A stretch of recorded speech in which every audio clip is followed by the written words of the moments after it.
Welcome to Spotlight Chronicles. Today, you've brought us a story that's really captured the public's attention. The life and the death of Nicole Smith. Yeah. It's a fascinating story. And we've got a bunch of articles here, kind of a deep dive. Our goal is to look at all this information we have and really understand the circumstances surrounding her death, what led to it, and hopefully provide some clarity. Yeah, and from the sources, it seems like it was a very short life, full of incredible highs and devastating lows. We'll look at her rise to fame, the challenges she faced, and then the tragic events that ultimately led to her passing at just 39 in February of 2007. So let's start at the beginning. Okay. She was born Vicki Lynn Hogan, and she had a tough start. Dropped out of high school, worked in fast food, married young, had her son Daniel when she was a teenager. Yeah, it's interesting. Right from the start, you see these major life shifts. I mean, she went from working in fast food to becoming a dancer after her first marriage. Right. Which seemed to be a very pivotal moment. Yeah. That ultimately led to her meeting and marrying J. Howard Marshall. Right. Who was significantly older than her. Yes. And this is really where things take a dramatic turn in her life. She marries this 89-year-old billionaire right as her modeling career is taken off. And then, of course, becomes Playboy's Playmate of the Year in 1993. Just this incredible contrast, right? Yeah. From very humble beginnings to this level of fame practically overnight. What do you think it was about Nicole that captured the public's imagination at that time? I think if we look at it from a societal standpoint, we're always fascinated by these rags to riches stories, and she kind of fit that mold, especially when it happens in very unconventional ways. And I think her image, which was very carefully crafted in the media, played a huge role in captivating people's attention. Right. And then sadly, just 13 months after their marriage, Marshall passed away, which triggered this long and very public legal battle over his estate. And it felt like this legal cloud hung over her for years, even as she was landing these huge modeling contracts with Guess and H&M, and even getting into movies. It was constant scrutiny, not just her career, but her personal life. Do you think the public really grasped the toll that these legal battles were taking on her behind the scenes? I mean, it's hard to tell, but you can imagine that kind of instability and stress. Trying to navigate all of that while being in the public eye must have been incredibly difficult. Right. It really makes you think about how those pressures could impact someone's well-being. Definitely. And we also have information here outlining some pretty serious struggles and health problems. Things like chronic back pain, apparently, from breast enhancement surgery. Yeah. And her former partner, Larry Burkhead, has even mentioned that she had seizures. Yeah. And with the physical issues, it seems she started taking prescription medication for pain management, which is understandable. But then there are suggestions of self-medicating. Right. Potentially mixing drugs. And sadly, that's a pattern you see sometimes with people struggling with chronic pain and seeking relief. And it does sound like she was aware that this was becoming a problem. The sources mentioned that when she became pregnant in 2006, she actually tried to quit drugs cold turkey. Right. And even entered rehab for a short time. It seems like she really wanted to get healthy. Yeah. Especially with a baby on the way. It does. And that shows an awareness of the risks involved and a desire to make a change, which is important. But addiction is a complex issue. And, willpower alone isn't always enough, especially when you're dealing with a lot of stress and other underlying issues. Right. And that brings us to the truly heartbreaking events of 2006 and 2007. Her daughter, Dani Lynn Hope, was born in September of 2006, what should have been this joyous occasion. But just 3 days later, her 20-year-old son, Daniel, passed away. Wow. While visiting her in the hospital. Just unimaginable, the grief she must have been going through. Absolutely devastating. And the sources really emphasize the profound impact that this loss had on her. Burkhead even said that in a way she died of a broken heart. And when you consider the unimaginable pain of losing a child, it's hard to argue with that sentiment. Yeah. It's a trauma that most of us just can't even fathom. It's heartbreaking. And sadly, it does seem like this was a turning point that contributed to the circumstances surrounding her own death just a few months later. The official cause of death, stated by the Seminole Police Department, was an accidental overdose with no other criminal element present. Right. And the toxicology report helps to shed some light on that. Right. It's still a very sad picture. It showed she had a bacterial infection and the flu at the time of her death, which would have made her physically very vulnerable.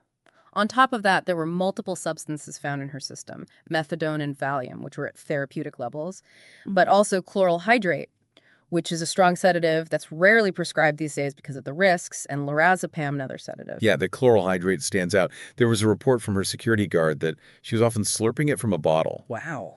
which suggests a pretty heavy reliance on that particular sedative. And the fact that it can be fatal, especially when combined with other medications like the lorazepam, is really concerning. It really highlights the dangers of mixing medications, especially without close medical supervision, because Yeah. even prescribed drugs can have unpredictable and harmful effects when taken together. Wow. And when you add self-medication into the mix, the risks just skyrocket. Absolutely. And the timeline leading up to her death is also very telling. She was in the Bahamas for a while, but then flew to Florida with Howard K. Stern. And a witness reported that she looked a little woozy when she checked into the hotel and needed help from Stern to even walk. So it seems like she was already in a bad way when she arrived. Mm-hmm. Then there's the detail that the hotel staff was told she had the flu and that a doctor who came to the hotel was actually turned away. Oh, wow. And that raises some serious questions about the level of care that she was getting and the decisions that were being made by the people around her. Right. It seems like she was trying to recover in her hotel room alone, dealing with fever and flu-like symptoms. And then there's that really disturbing detail about her being found naked and confused sitting in a dry bathtub. And then on the morning of her death, she complained of being tired. And tragically, by the afternoon, her nurse found her unresponsive. Just a very sad series of events. Yeah. And after her death, there was that very public and very messy legal battle over not only her daughter, Danny Lynn, but also about where Anna Nicole herself would be buried. Her Yeah. mother wanted her in Texas. Stern believed she wanted to be with Daniel in the Bahamas. Yeah. And Pikehead, because of the questions surrounding Danny Lynn's paternity, was seeking DNA testing.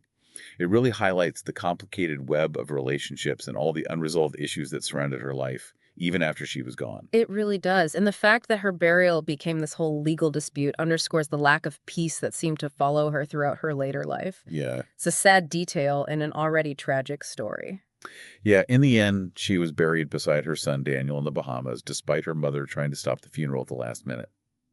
And then the investigation into her death took another turn with the arrests of Stern, her psychiatrist, Dr. Christina Roshevich, and her internist, Dr. Sandeep Kapoor, in 2009. They were accused of providing her with thousands of prescription pills, and in some cases, acquiring them illegally. It really put her medical support system under a microscope. Absolutely. It raised serious concerns about potential breaches of professional responsibility in the way that she was cared for. Right.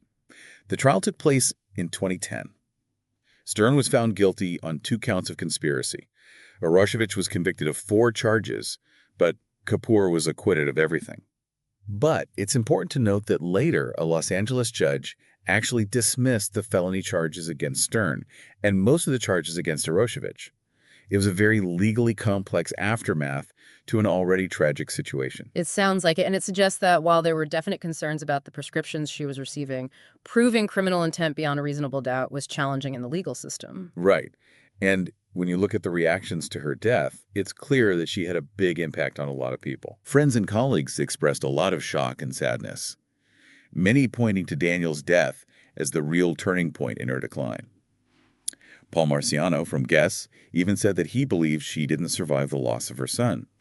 And Hugh Hefner called her a dear friend. It really puts a human face on this whole story. Absolutely. Beyond all the tabloid headlines and legal battles, she was a human being who was loved and who experienced unimaginable grief. Right. It's a reminder that even people in the public eye experience real pain. And in a way, her legacy continues. She's still a prominent figure in pop culture. Yeah. And there have even been recent documentaries revisiting her life. Her daughter, Danny Lynn, who bears a strong resemblance to her, is often reminded of her mother by her father, Larry Burkhead. And they have this tradition of attending the Kentucky Derby every year. Oh, wow. Which is where her parents first met. Yeah. It's this really touching connection to Anna Nicole's past. That's really sweet. And Larry Burkhead has said that she inspired people and changed lives. And that offers another perspective on her impact beyond the tragedy of her final years. Anna Nicole Smith's story, as we've seen in this deep dive, is a really sad example of the incredible pressures and personal tragedies that can come with fame. The details surrounding her death point to a combination of difficult health issues, devastating grief, and the very complicated and often dangerous world of prescription drug use. Yeah. It really makes you think about the person behind the celebrity persona and the profound impact that loss and scrutiny can have on someone's life. What stands out to you most as you think about her life and her passing? It's certainly given me a lot to think about. I think for me, it's a reminder of how connected our physical and emotional well-being are and just how devastating grief can be. Hmm. Especially when you factor in other vulnerabilities, it can really impact your health in profound ways. Absolutely. Well, thank you for joining us on Spotlight Chronicles. We hope this exploration gave you a clearer understanding of the events surrounding Anna Nicole Smith's life and death. And we'll see you next time on Spotlight Chronicles. See you next time.